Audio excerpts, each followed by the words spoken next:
अस्सलाम वालेकुम जनाब, मैं हूं आपका अपना शेफ़ ज़ाकिर और मौजूद हूं आप सबके साथ अपने शो ज़ाकिर किचन को लेके। दो सफ़र हैं जनाब, रूटीन से थोड़े से हट के। कभी कभी जी चाहता है कि कुछ ऐसा खाना हो जिसको वाकई देख के थोड़ा सरप्राइज़ भी हो, जायका भी हो, और सबसे कीमती चीज़ कि हम हर उस चीज़ का ख्याल रखें कि जो ज़रूरी है हमारी ग़िज़ाई एनर्जी को बहाल करने के लिए। तो आज जनाब दोनों सफ़र एक दूसरे के कॉम्बिनेशन के साथ, वैसे तो आप इसको इंडिविजुअल भी सर्व कर सकते हैं, लेकिन अगर एक साथ सर्व करें तो ये फ़ाइन डाइनिंग वाला प्लेटर आपका मज़ेदार तैयार हो सकता है। मैं कोशिश करूँगा कि मेरे पास अगर टाइम आज हुआ तो अपने दोनों सफ़र को बनाने के बाद मैं एक फ़ाइन डाइनिंग की जो प्लेट्स होती है उसको भी हम डिक्योर करके आपको दिखाएं इंशाअल्लाह। अगर टाइम आप लोगों की बातों में और चीज़ों को समझाने में वक्त का पता नहीं चलता।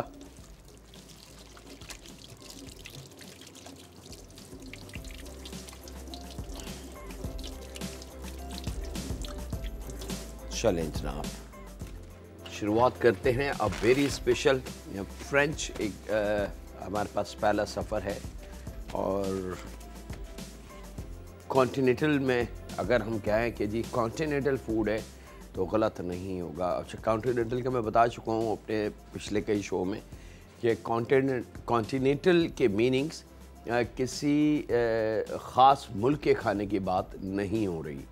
कॉन्टिनेंटल पूरी दुनिया के जो मुल्क हैं उनको मिला के और उनके ख़ास खानों को जोड़ के एक सफ़र, एक किताब, एक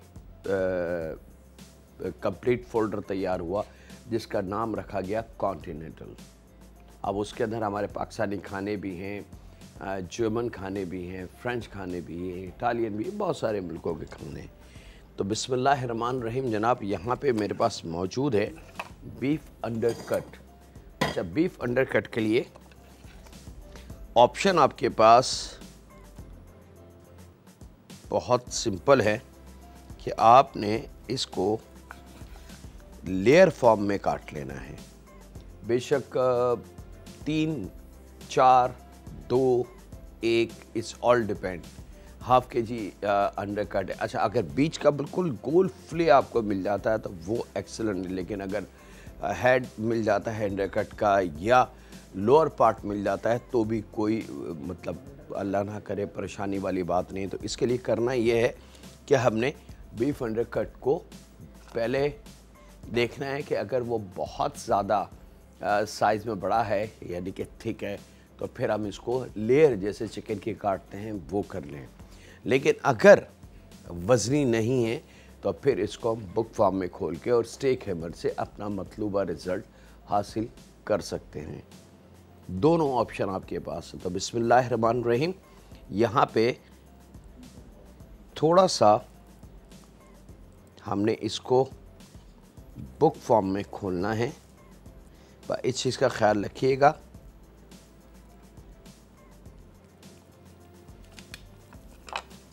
कि ओरिजिनल अंडरकट हो, और उसके बाद स्टेक हैमर से हमने इसको थोड़ा सा कुचल लेना है ताकि इसका रेशा जो है वो थोड़ी सी लूज़ हो जाए, फट जाए और जगह दे दे हमारे स्पाइसेस मसाले को अच्छी तरीके से उसके अंदर जिब्स करने के लिए। तो यहाँ इसको हमने बहुत अच्छी तरीके से स्टेक हैमर के अपने वज़न के साथ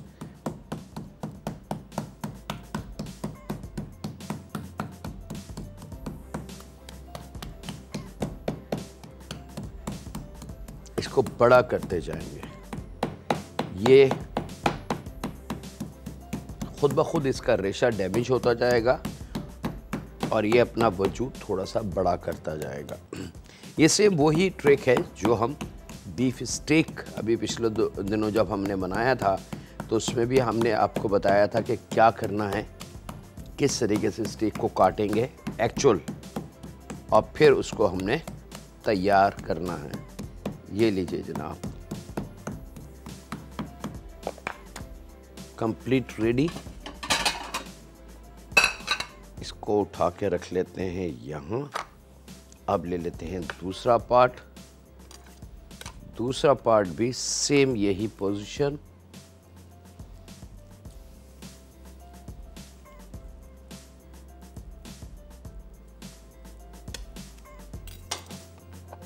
और स्टेक हैमर से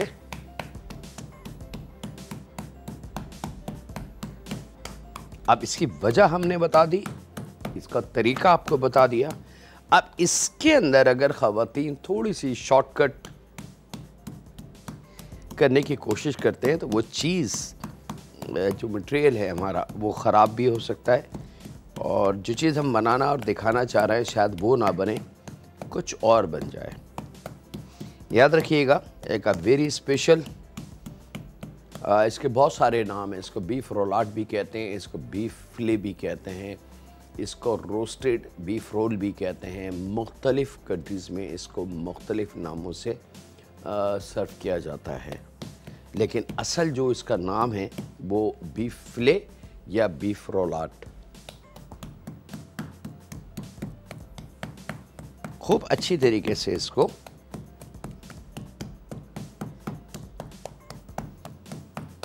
अब यकीन मानिए गोश्त ऐसा अब कुचल चुका है, यानी कि हमने इसको कर दिया कि अगर मैं हाथ से अभी इसको ऐसे खोलने की कोशिश या मसलने की कोशिश करूं तो ये मैश होके मेरे हाथ में आ जाएगा। ये इतना सॉफ्ट रेडी हो चुका है।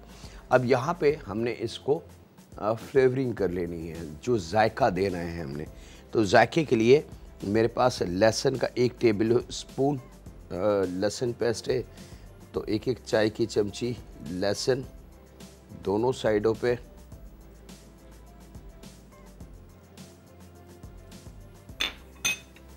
काली मिर्च आधी चाय की चमची, तो 1/4 चाय की चमची 1 और 1/4 चाय की चमची दूसरी। पपीता पेस्ट, अगर तो आप डायरेक्ट इसको बना रहे हैं तो पपीते पेस्ट का इस्तेमाल होगा, लेकिन अगर आपके पास टाइम है इसको मैरिनेट करके आप आधा 1 घंटे के लिए छोड़ सकते हैं, तो फिर ये पपीता पेस्ट आपने स्किप कर देना है, ये फिर नहीं लगाना। याद रखिएगा, ये कुछ ट्रिक्स होती हैं जिसको हम ऑफ ऑन करते रहते हैं, यानी कि कभी इसका इस्तेमाल हो जाता है और कभी नहीं होता। येलो कलर का पपीते का फ़ायदा ये है कि इससे हमारे खाने का जायका चेंज नहीं होगा और ना वो खाना हमारे हाथ से स्लिप होगा। हम जहाँ खाने को रोकना चाहेंगे वहीं खाना रुकेगा। ये खासियत है पीले वाले पपीते की। तो 1.5 टेबल स्पून के बराबर, तो थोड़ा सा पेस्ट यहाँ लगाएंगे 1 स्लाइस पे और थोड़ा सा पेस्ट दूसरे स्लाइस पे। याद रखिएगा, अगर तो आपके पास थोड़ा सा टाइम है, आधा 1 घंटा 45 मिनट, तो फिर पपीते के पेस्ट का इस्तेमाल कतई तौर से नहीं है। लेकिन आपके पास टाइम नहीं है और आपने डायरेक्ट इसको बनाना है, तो फिर पपीते का पेस्ट का इस्तेमाल आप यकीनन कर सकते हैं। यहाँ पे 1 चाय की चमची भर के मस्टर्ड पेस्ट है, फ्रेंच स्टाइल का, कांच की बोतल में मिलेगा, इम्पोर्टेड। याद रखिएगा, मस्टर्ड पाउडर की बात नहीं हो रही। अच्छा, बाज़ लोग मस्टर्ड को ना जाने क्या समझते हैं, मैं उनके लिए प्लीज़ बता दूं कि अल्लाह ना करे कोई ख़राब चीज़ नहीं है। हमारे जो सरसों का सीड होता है पीला वाला, जो हम अचार में भी शामिल करके खाते हैं, पीला वाला आपने देखा होगा, थोड़ा सा सख्त सा एक बीज होता है, सरसों का बीज भी कहते हैं उसको। तो वो ऑयल के अंदर सिरके में और थोड़े से फ्लेवर के साथ पेस्ट बनाया जाता है मशीनों के ज़रिए। वो मस्टर्ड पेस्ट है, सिंपल, मतलब इसमें कोई और चीज़ का इजाफा या शामिल नहीं किया जाता। वक्त एक छोटे से ब्रेक का, मिलते हैं लम्हों के ब्रेक के बाद।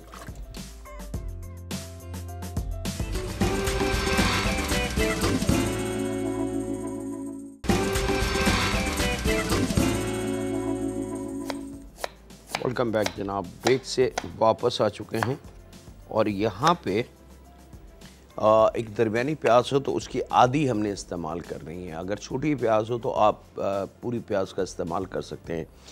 दोनों जो पीस हमने काटे थे उनको फ्लेवरिंग लगाने के बाद थोड़ी देर के लिए रख देना है।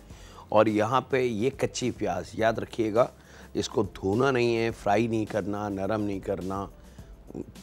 ख़वातीन एक और ट्रिक आजकल आजमा रही हैं, ट्राई कर रही हैं, मैं गुजारिश करूँगा कि प्लीज़ वो ना करें।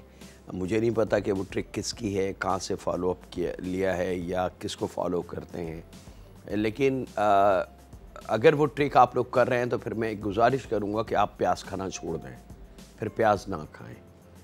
The best way. बाज़ लोगों ने शायद ये समझाया कि जी आँखों में अगर मिर्ची लगती हैं तो प्याज को छीलने से पहले गीला कर लें और फिर फ़ौरन प्याज को छील के पानी में भर के बर्तन में डुबो कर रख दें और फिर आप प्याज को काटें तो मिर्चें नहीं लगेंगी। मैं बिल्कुल मानता हूँ उसकी बात को, ये हकीकत है कि मिर्चें नहीं लगेंगी, क्योंकि वो बेसिकली मिर्चें नहीं हैं, वो हमारी आँखों की एक कुदरती तौर से ट्रीटमेंट है जो मेरे रब ने हमें बग़ैर बताए भी दी है। नंबर एक। नंबर दो, वही तुर्श जायका जो प्याज का अपना तेज़ी और पानी है, वही प्याज का जायका है, लेकिन अगर उसको हम पानी में डुबो कर रख दें तो पानी में इतनी ताकत होती है कि वो जायके को प्याज में से निकाल लेगा और उसकी जगह पानी अंदर चला जाएगा। ये ख़ासियत है पानी की। बज़ाहिर पानी में ना खुशबू है, ना रंग है, ना ताकत है, कुछ नहीं, लेकिन पानी बहुत। अगर ये गोश्त का स्लाइस मैं काट के पानी में डुबो के रखूँ तो यकीन माने इसमें से खून का एक एक कतरा भी नहीं बल्कि उसके भी 1000 हिस्से कर लो तो वो निकल जाएगा और उसकी जगह पानी अंदर आ जाएगा। पानी में इतनी ताकत होती है। तो यहाँ पे थोड़ा सा समझदारी का मुजाहरा हमने करना है। यहाँ पे कच्ची प्याज, क्योंकि कच्ची प्याज का अगर रिसर्च आप कर लें, नेट अल्हम्दुलिल्लाह इस वक्त हर घर में है। ऐसा शायद कोई घर ना हो जहाँ पे मोबाइल, वाईफाई और इंटरनेट ना हो, तो प्लीज़ मैं गुजारिश करूँगा उन फैमिली मेम्बर से जो प्याज को धो लेती हैं या पानी के अंदर डुबो के रख लेती हैं कि वो ज़रा सा रिसर्च कर लें प्याज के बारे में कि प्याज है क्या। तो आपको अंदाज़ा हो जाएगा कि प्याज इतनी कीमती चीज़ हमारे रब ने हमें अता की है। ज़मीन के नीचे की ताकत। और एक जुमला तो हम बचपन से सुनते चले आते हैं, हमारे बुज़ुर्गों ने, आप लोग भी उससे शायद इत्तफ़ाक़ करें कि जब गर्मियों में लू चले तो थोड़ी सी प्याज खा ली जाए या अपने खाने में इस्तेमाल करें तो फिर लू आपको लगती नहीं है, मतलब डिस्टर्ब नहीं करती। तो ये कुछ पॉइंट्स हैं जो हकीकत है। अच्छा जनाब, एक अदद टमाटर ले लेंगे, बीज रिमूव करके उसको हमने थोड़े से बारीक लेंथ में, लंबाई में काट लेना है। इस कटिंग को जो इस वक्त मैं कर रहा हूँ ये बेसिकली जूलियन कटिंग कहलाती है। एक इसी में फाइन जूलियन होती है, एक मीडियम जूलियन और एक नॉर्मल जूलियन। तो ये नॉर्मल जूलियन है। एक टमाटर को इस पे आपने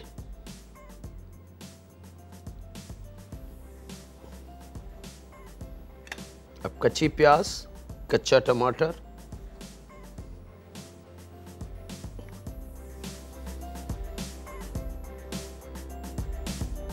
चलें जनाब, ये रेडी। इसको मैं हटा लेता हूँ, थोड़ी देर बाद इसका इस्तेमाल है। और यहाँ पे मेरे पास मौजूद है चीज़ मोज़रेला। मोज़रेला चीज़ का फ़ायदा ये है कि इसके अंदर ना खुशबू होती है ना इसका अपना कोई जायका होता है। थोड़ी थोड़ी चीज़ इसके अंदर आपने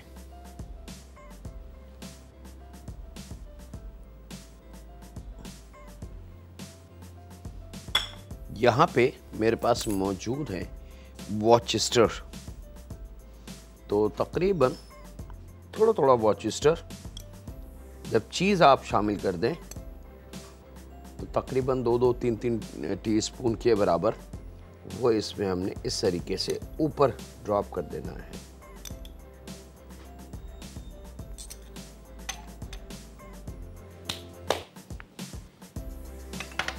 अच्छा, नमक, सॉरी, और बिल्कुल आखिर में आपने जब चीज़ और वॉचेस्टर इसके ऊपर आ जाए तो बिल्कुल टॉप पे नमक आपने शामिल करना है। कॉन्टिनेंटल खानों में इतना मसला नहीं होता जितनी उसकी तैयारी और उसको असेंबल करना और फिर हल्का सा उसको पका लेना। 80% खाने कॉन्टिनेंटल की अगर मैं बात करूं या इटालियन फूड की बात करूं या फ्रेंच फूड की बात करूं तो इसमें तकरीबन 50-55-60% खाने ऐसे हैं जो ओवन में पकते हैं और कुछ खाने ऐसे हैं जो पोट में रोस्ट होते हैं। कुछ खाने कैसरोल एक बर्तन होता है जनाब इस हाइट का और छोटा सा, जैसे हमारा पैन पतीले होते हैं नॉर्मल, हमारा तो छोटे साइज़ का होता था, हम उसको पतीला कहते हैं। पुराने ज़माने में उसको भगोना कहा जाता था। इटालियन या कॉन्टिनेंटल बर्तन में उसी बर्तन को उन्होंने बड़ा कर लिया है यहाँ तक और उसका नाम रखा है उन्होंने कैसरोल। उसमें खाने ज़्यादा पकते हैं as like a stew, gravy, जैसे हम कढ़ाई बनाते हैं या, तो ये एक तरतीब है खानों की। यहाँ वक्त एक ब्रेक का, मिलते हैं लम्हों के ब्रेक के बाद।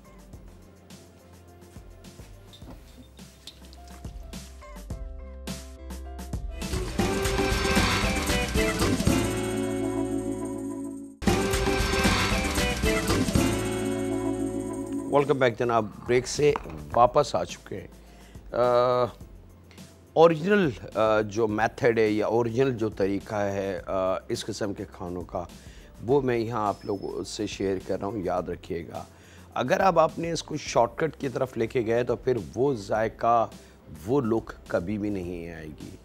ठीक है, शैलो फ्राई जो है वो हमारा खाना नहीं है या हमने ईजाद नहीं किया, ये कॉन्टिनेंटल फूड से आया और हमने उसको अडॉप्ट कर लिया। यहाँ जब वो स्टफ़ हमने कर लिया तो क्योंकि हमने उसको साइज़ को काट के बीफ के पतला करके उसको बड़ा कर लिया था, तो उसको मैरिनेशन करने के बाद इस तरीके से हमने फोल्ड करना है और धागे से आपने जो सूतर मिलता है या कॉटन का जो धागा होता है उसे रेशमी ना हो, नायलॉन का ना हो, याद रखिएगा, कॉटन का जो होती थ्रेड, उसके साथ आपने इसको रोल करना है और यहाँ थोड़े से गरम ऑयल में इसको शैलो फ्राई कर लेना है, पकाना नहीं है।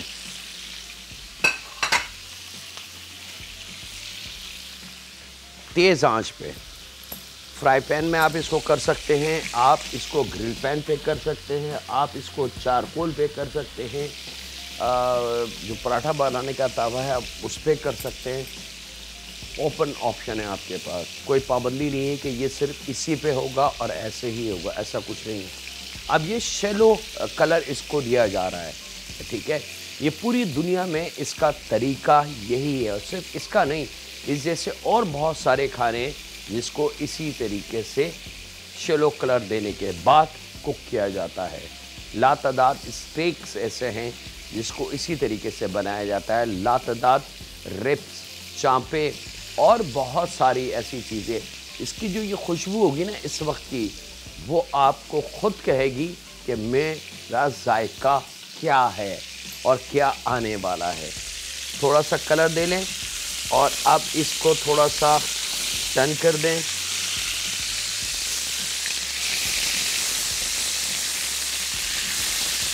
एक कॉलर है जनाब, उनसे बात करते हैं। अस्सलाम वालेकुम।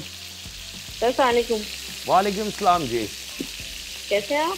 अल्लाह का शुक्र, मैं बिल्कुल ठीक ठाक हूँ। सर आपने मास्टर पफ से वो बनाना सिखाया था ना, पेस्ट्री का? जी दोबारा बताएं क्या? मास्टर पफ से पेस्ट्री बनाना सिखाई थी। जी जी, पेस्ट्री। तो मैं ये पूछना चाह रही थी, कितना मैदे में कितना मैं भूल गई हूँ, कितना मास्टर पफ ले लूँ? अच्छा, आधा किलो मैदे में 1 पाव, आधा किलो अगर मैदा ले रहे हैं तो 1 पाव यूनिपफ लेना है। सही। ठीक सर है, वो थोड़ा सा टाइम भी हो गया उसको लिए हुए, तो कोई इशू तो नहीं है? यूनिपफ को लिए हुए थोड़ा सा टाइम हो गया? जी जी, कोई मसला नहीं, मैंने फ्रिज में रखा हुआ है वैसे तो। कोई मसला नहीं, आप इस्तेमाल कर लें। अच्छा, अब आप देख सकते हैं जनाब, कैमरे के क्लोज से अगर मेरे देखने वालों को दिखा दें कि अंदर से ये भी कच्चा है लेकिन ऊपर से इसका कलर ये आ गया। ये कलर शेलो कलर कहलाता है और ये बहुत कीमती कलर होता है रेड मीट में। ऐसी लाखों करोड़ों रेसिपीज़ और वीडियोस आपकी बहुत सारे इंग्लिश चैनल्स पे आपको मिल जाएगी और आपको बड़ा अच्छा लगेगा। यहाँ हमारा अपना स्टाइल है, अपना शो है, अपना पाकिस्तान में तो शायद वर्थ वैल्यू ना हो, लेकिन अल्हम्दुलिल्लाह आप लोगों की मोहब्बत में और जो अपनाइयत में हमें इज़्ज़त मिलती है, वो इज़्ज़त ही हमारे लिए बहुत काफ़ी। अब आप देख सकते हैं कि इसकी सराउंडिंग यानी कि चारों तरफ हमने कलर देना है बड़े मज़े से। अंदर से ये कच्चा होगा, टमाटर भी, प्याज भी, जो मसाले हमने शामिल किए और गोश्त भी, क्योंकि हमने गोश्त को रोल किया है, फोल्ड किया है। यही वजह है कि इसको रोलाड भी कहते हैं। ठीक है, थोड़ी सी चेंजिंग करके ये फ्रेंच स्टाइल में, इसी में थोड़ी बहुत मैं चेंजिंग करके इटालियन फ्लेवर इसके अंदर शामिल करता तो ये इटालियन रोलाड बन जाता। सिंपल, जिस तरीके से सिंधी बिरयानी और बॉम्बे बिरयानी।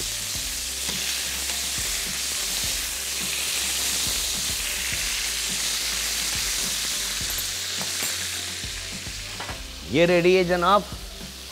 और इसको मैंने ओवन ट्रे ले लें या कोई ऐसा फ्राई पैन हो जिसमें प्लास्टिक का हैंडल ना हो, मेटल का हो, या छोटी कोई ट्रे ले लें मेटल की, उसमें रख के, या स्टील की कोई डिश हो या एल्युमिनियम की कोई डिश हो या ऐसी डिश हो जो ओवन में ख़राब ना हो, उसमें रख के इसको ओवन में रख दें। सिंपल। यहाँ मैं इसको ओवन में रख रहा हूँ जनाब और आपसे इजाज़त लूँ एक छोटे से ब्रेक की। तो मिलते हैं लम्हों के ब्रेक के बाद।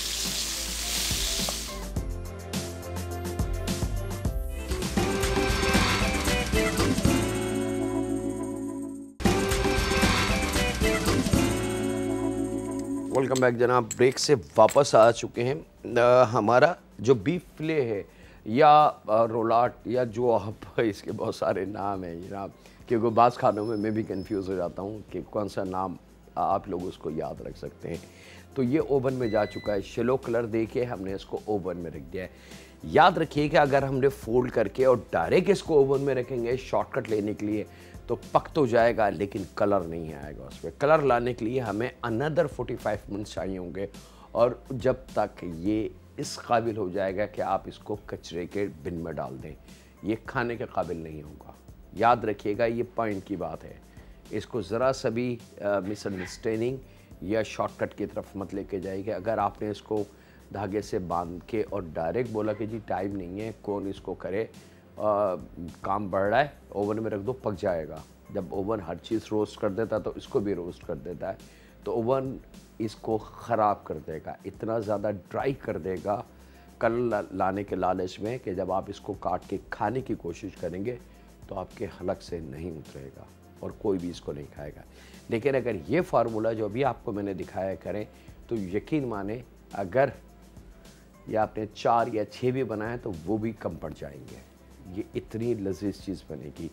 यहाँ पे 1 टेबल स्पून हमने बटर कोई सा भी ले लें, वाइट बटर ले लें, अनसॉल्टी या सॉल्टी ले लें, कोई कैद नहीं है। यहाँ पे 1 पाव दूध,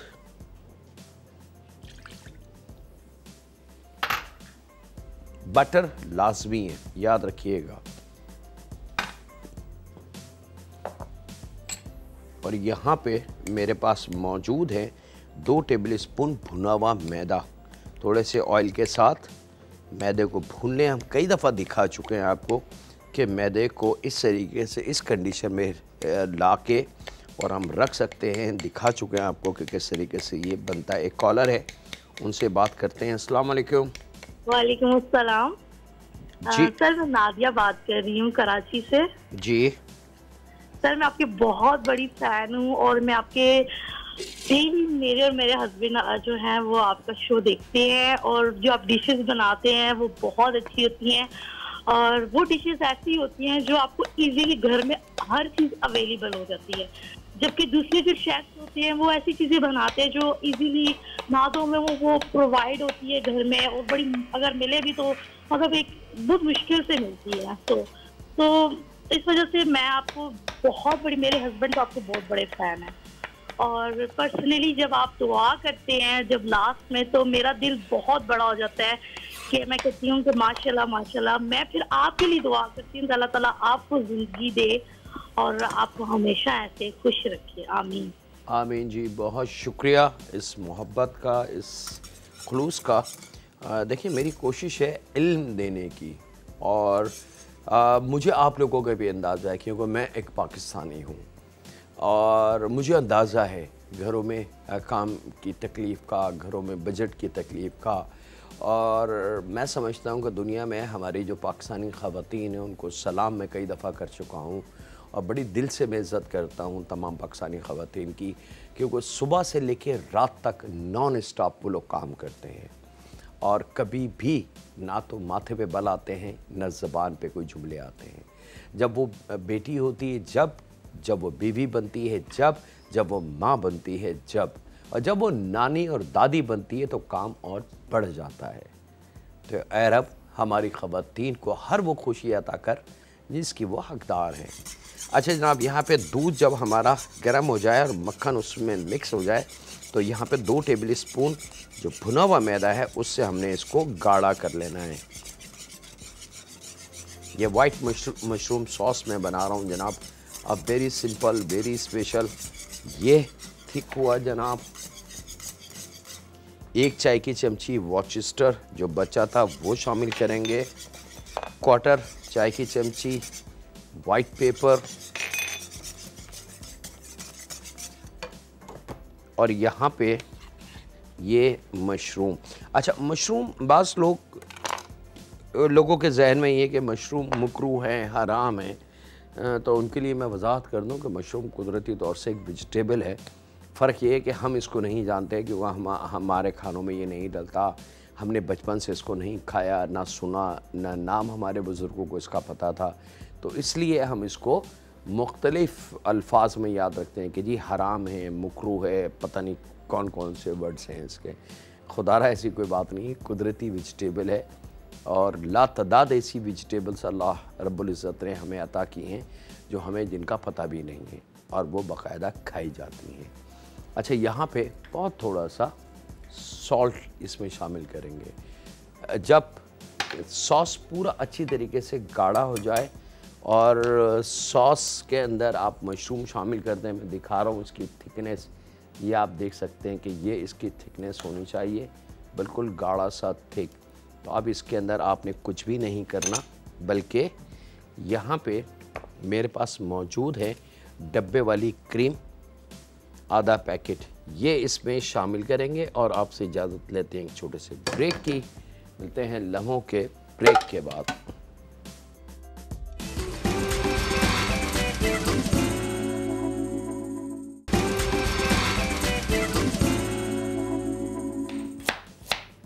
वेलकम बैक जनाब, ब्रेक से वापस आ चुके हैं। यहाँ पे दूसरा सफ़र जो इसके साथ की कॉम्बिनेशन है जनाब वो रेडी है। यहाँ पे शिमला मिर्च, पाकिस्तानी प्याज, टमाटर आधा, अगर छोटा है तो 1 ले लें, गाजर छोटे स्लाइस की करेंगे, इसको जूलियन शेप में नहीं काटनी, बाकी तमाम, क्योंकि अगर मैं शिमला मिर्च और प्याज को स्लाइस फॉर्म में काटता तो ये खाने के नहीं होती, बड़ा मुश्किल होता है इसको खाना। तो यहाँ पे ये भी ज़रूरी है कि किस खाने को आपने किस लेवल तक या किस स्टाइल में काटना है। उबली हुई 1 प्याली मैक्रोनी शामिल करेंगे, आधी चाय की चमची काली मिर्च, और थोड़ा सा जायके के हिसाब से नमक, और 1 प्याली भर के या लगभग 4 to 5 टेबल स्पून भर के, 6 टेबल स्पून तक भी हो जाए तो प्लेन मायो उसमें शामिल करेंगे, और इन तमाम चीज़ों को हमने मिक्स कर देना है। अच्छा, इसी के अंदर अगर आप उबली हुई चिकन शामिल कर दें तो ये हमारा एक मज़े लंच तैयार हो गया कंप्लीट एनर्जी के साथ। लेकिन यहाँ इसको मिक्स करेंगे। ये हमारी मैक्रोनी सैलेड बिल्कुल रेडी है जनाब। खूब अच्छी तरीके से मिक्स करके इसको मैं हटा लूँ। वक्त है फाइनल चीज़ आपको दिखाने की। ओवन चंद लम्हों का इंतज़ार। चेहरे को हटा के इसको खोलें ताकि हीट आपके डायरेक्ट चेहरे को टच ना कर सके। और थोड़ा सा एहतियात से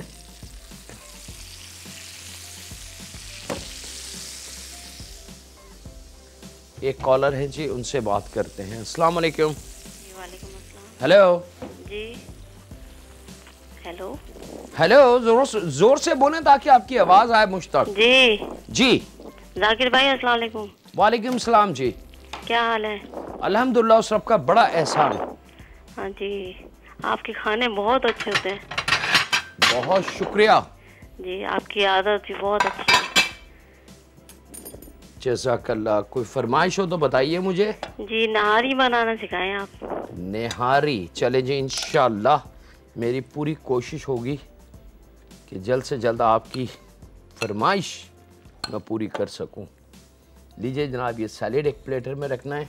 मैं साथ साथ सर्व भी कर रहा हूँ आपको और दिखा भी रहा हूँ कि फ़ाइन डाइनिंग को हम किस तरीके से हैंडल कर सकते हैं। अच्छा, यहाँ ये गर्म है, ख्याल रखिएगा।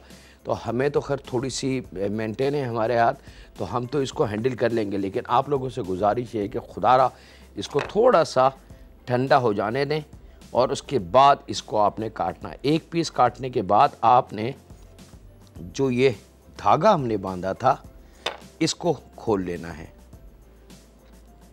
और सिंपल एक राउंड हमने दिया था इसको, वो राउंड आपने याद रखना है और उसी तरीके से इस राउंड को आपने खोल लेना है बगैर इसको छेड़े। ये लीजिए जनाब, और अब इसको आपने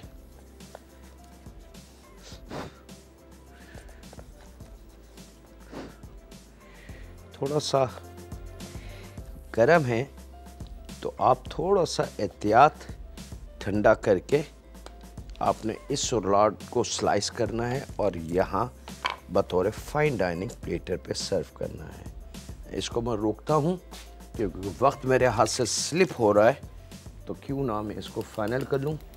क्रीम शामिल करने के बाद हमने इस सॉस को हल्का सा गर्म करना है ताकि वो क्रीमी फ्लेवर में आ जाए।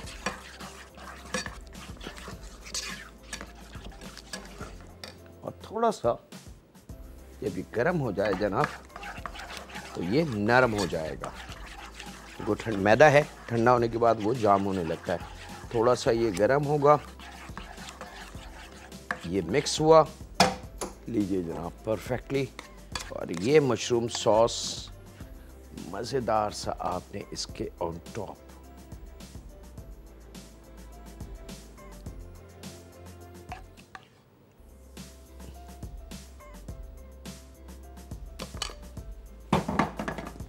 ये कर देना है।